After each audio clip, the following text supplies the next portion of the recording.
फिरदौसी महमूद गजनवी का गजनी में रहना कर दिया था मुश्किल, गाड़ियां भर के बांटे थे दीनार। फिरदौसी वह आदमी, वह शायर जिसने सुल्तान महमूद गजनवी का अपने ही शहर, अपनी ही राजधानी गजनी में रहना मुश्किल कर दिया था। महमूद को केवल एक आक्रांता के रूप में ही नहीं बल्कि कई और चीज़ों के लिए भी याद किया जाता है। उसने शिक्षा, साहित्य और इस्लामिक संस्कृति के विकास के लिए काफ़ी काम किए। अलबरूनी उतबी फारूकी फिरदौसी महमूद गजनवी के दरबारी कवि थे। महमूद को फिरदौसी के आश्रय और बाद के संबंध विच्छेद के सिलसिले में भी याद किया जाता है। कहा जाता है कि महमूद ने फिरदौसी को ईरान के प्राचीन राजाओं के बारे में लिखने के लिए कहा था। इस्लाम के पूर्व के पारसी शासकों और मिथकों को मिलाकर 27 वर्षों की मेहनत के बाद जब फिरदौसी महमूद के दरबार में आया तो महमूद ने अपने मंत्रियों की सलाह पर उसको अच्छा काव्य मानने से मना कर दिया। उसने अपने किए हुए वादे, प्रत्येक दोहे के लिए 1 दीनार देने की बजाय सिर्फ 1 दिरहम देने का प्रस्ताव किया।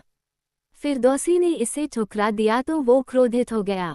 उसने फिरदौसी को बुलाया लेकिन भयभीत होकर शायर फिरदौसी नहीं आया।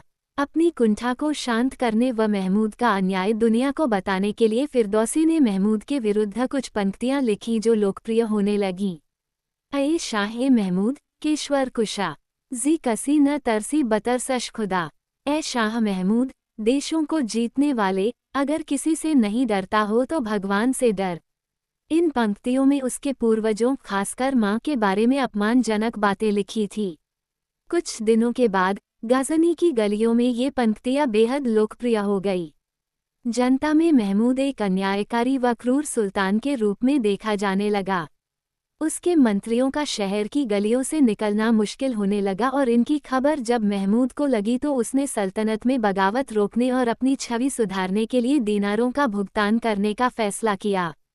कहा जाता है कि फिरदौसी के शहर तूस में उसके द्वारा भेजी गई दीनारों से भरी गाड़ी जब फिरदौसी के घर पहुंची तब शहर से फिरदौसी का जनाजा निकल रहा था। पूरी उम्र गरीबी, तंगी और मुफलिसी में काटने के बाद फिरदौसी मर चुका था। फिरदौसी की एकलौती बेटी ने भी राशि लेने से मना कर दिया और उसे खैरात में बांट दिया।